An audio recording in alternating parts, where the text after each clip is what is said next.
사랑하는 기쁨의 교회 성도 여러분, 안녕하세요. 오늘은 다 같이 우리 이사야서 49장 8절에서 18절의 말씀을 묵상합니다. 제가 여러분들을 위해서 말씀을 읽겠습니다. 여호와께서 이같이 이르시되 은혜의 때에 내가 내게 응답하였고 구원의 날에 내가 너를 도왔도다. 내가 장차 너를 보호하여 너를 백성의 언약으로 삼으며 나라를 일으켜 그들에게 그 황무하였던 땅을 기업으로 상속하게 하리라. 내가 잡혀있는 자에게 이르기를 나오라 하며 흑암에 있는 자에게 나타나라 하리라.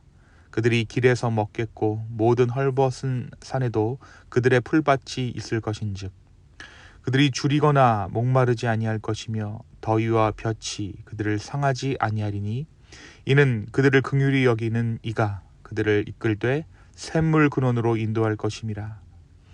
내가 나의 모든 산을 길로 삼고 나의 대로를 도드리니 어떤 사람은 먼 곳에서, 어떤 사람은 북쪽과 서쪽에서, 어떤 사람은 시님 땅에서 오리라. 하늘이여 노래하라. 땅이여 기뻐하라. 산들이여 즐거이 노래하라. 여호와께서 그의 백성을 위로하셨은즉 그의 고난당한 자를 긍휼히 여기실 것임이라. 오직 시온이 이르기를 여호와께서 나를 버리시며 주께서 나를 잊으셨다 하였거니와 여인이 어찌 그 젖 먹는 자식을 잊겠으며 자기 태에서 난 아들을 긍휼히 여기지 않겠느냐. 그들은 혹시 잊을지라도 나는 너를 잊지 아니할 것이라.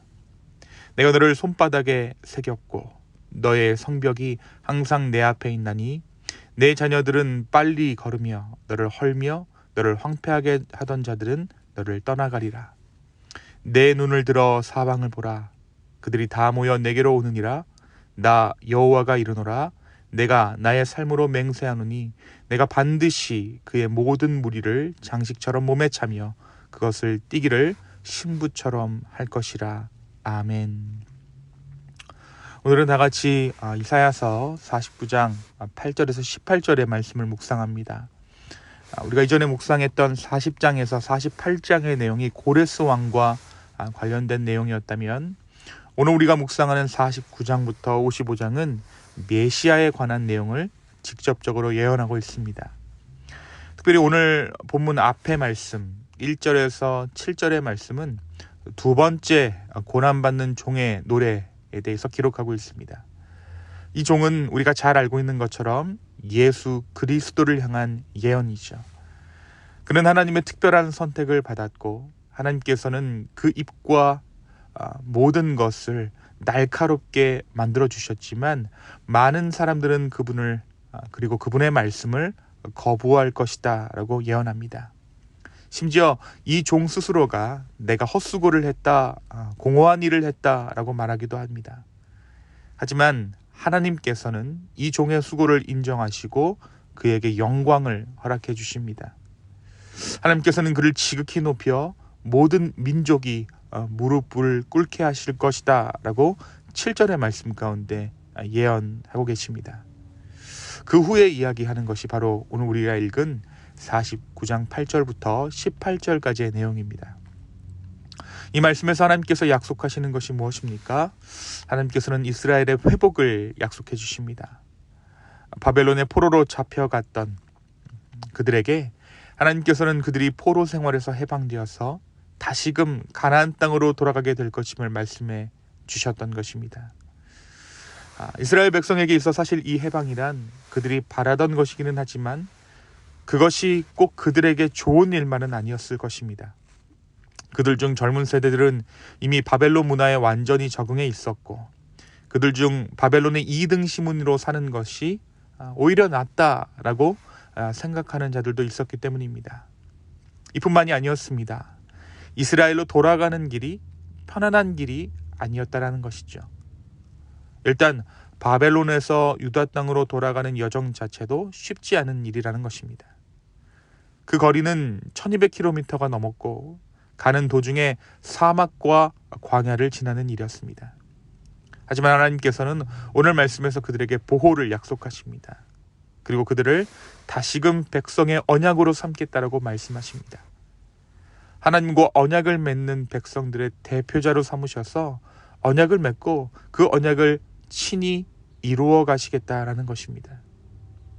그러면서 하나님께서는 가나안 땅을 다시금 그들의 기업으로 주시겠다라고 약속하십니다. 이 땅은 우리가 잘 알고 있는 것처럼 오래전 하나님께서 아브라함에게 주신 약속으로 말미암은 땅이었습니다. 이 가나안 땅을 기업으로 주시겠다 하신 것은 이스라엘 가운데 다시 한번 하나님의 언약이 주어지고 있는 것이죠. 그런데 이 언약의 말씀에 이스라엘 백성들이 어떻게 반응하고 있습니까?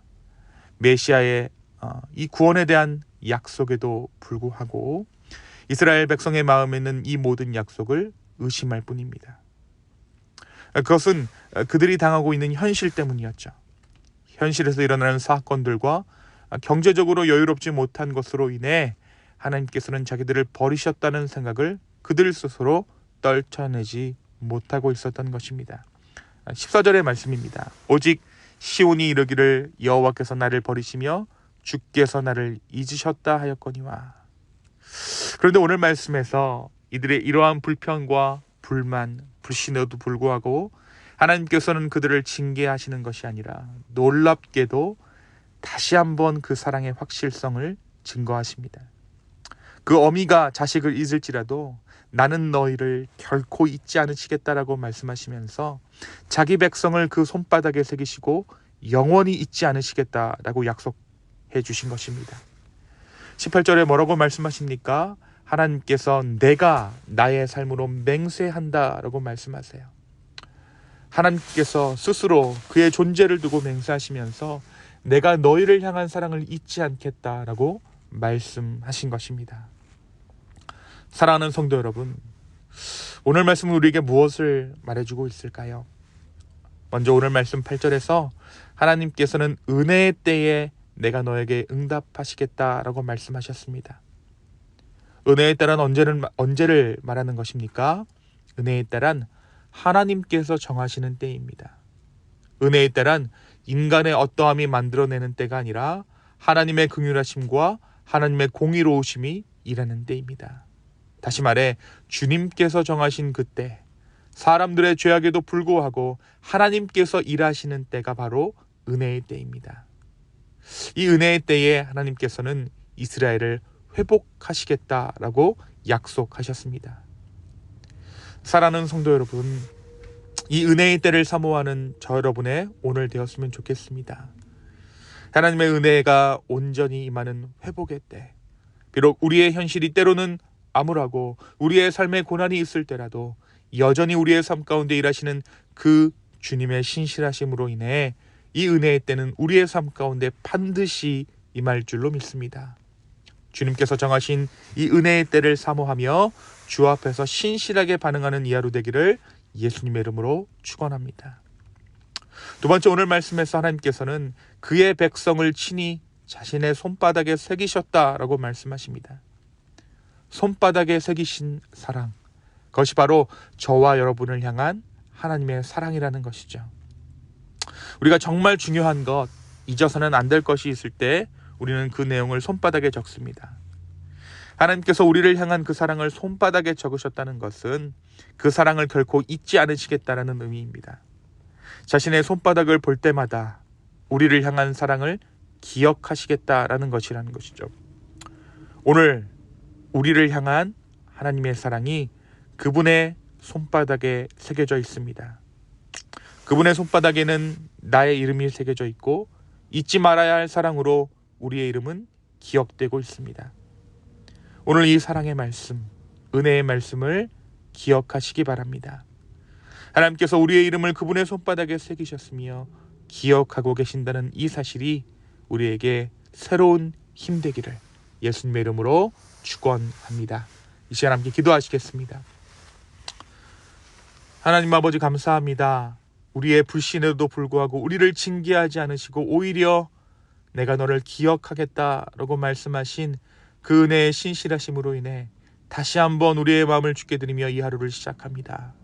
주여, 이 하루 주님의 은혜의 때를 사모하며 주님의 은혜만을 기억하는 이 하루 되게 하여 주시옵소서. 주님, 우리의 현실이 만만치 않지만 그럼에도 불구하고 온전히 우리의 마음을 주께 드립니다. 주여, 우리를 인도하여 주시옵소서. 감사합니다. 이 모든 말씀 예수님의 이름으로 기도하였습니다. 아멘.